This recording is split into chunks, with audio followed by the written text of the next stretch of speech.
Hi guys, welcome back.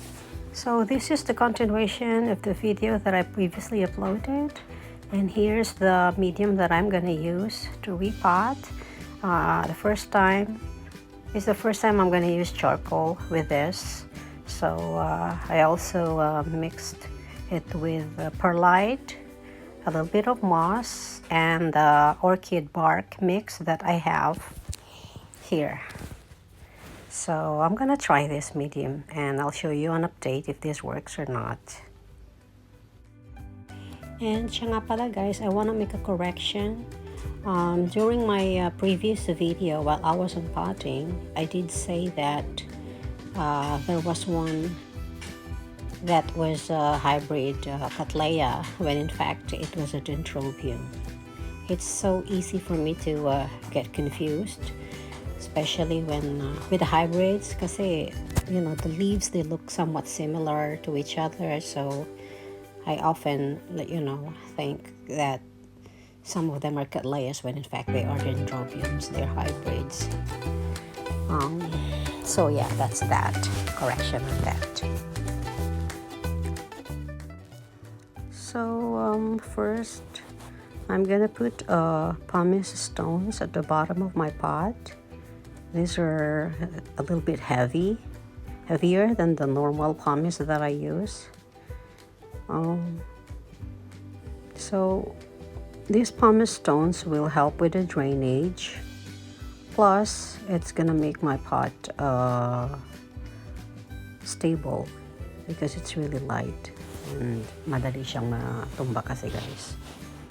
And then I'm gonna also put a layer of moss in there so that when I water, it's gonna retain a little bit of moisture instead of just the water to just drip all the way down.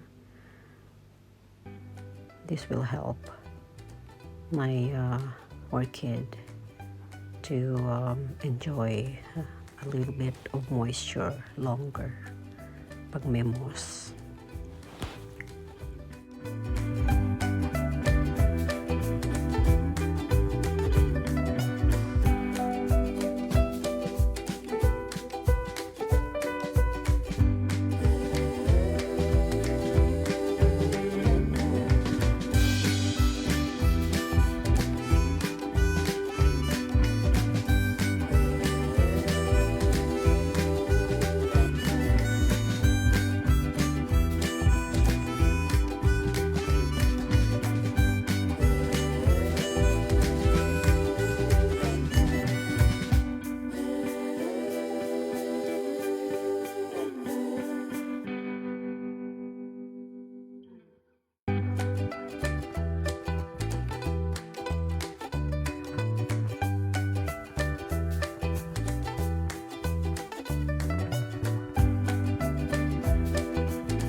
So I'm on to the second one, same process. Naglagay ako ng pumice stone at the bottom, and this time I am gonna use pumice potting mix. Mas marami siyang pumice, although may kasama siyang mga cocoa husk, tsaka bark din. I think this ito pala guys yung Dendrobium na nagkamali ako. I thought it was a Cattleya. This is a hybrid Dendrobium. So yeah, I'm gonna put it in a different potting mix, although I'm still gonna put a little bit of moss to retain moisture when I water. because this pot and this potting medium, it doesn't retain water, yung pumice. So yeah.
So I'm on to the last one, guys. Same process.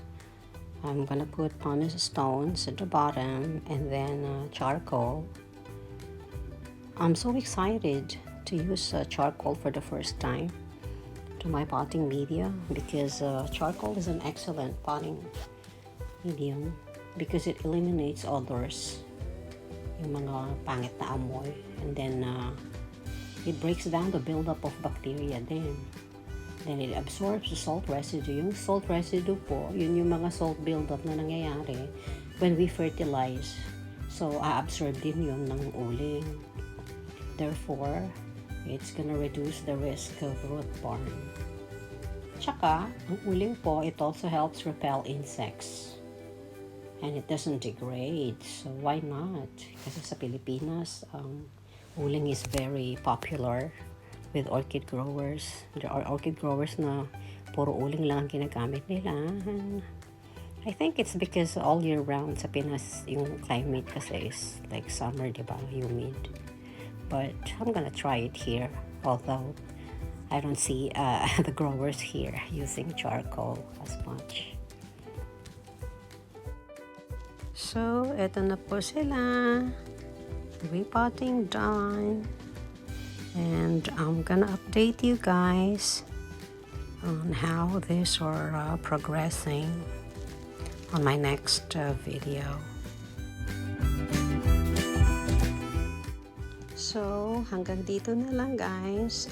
Salamat po ulit sa panonood hanggang sa huli. Thank you very much for watching. And to my Japanese friends, itsumo mite kurete arigatou gozaimasu. Mata jikai. See you next time.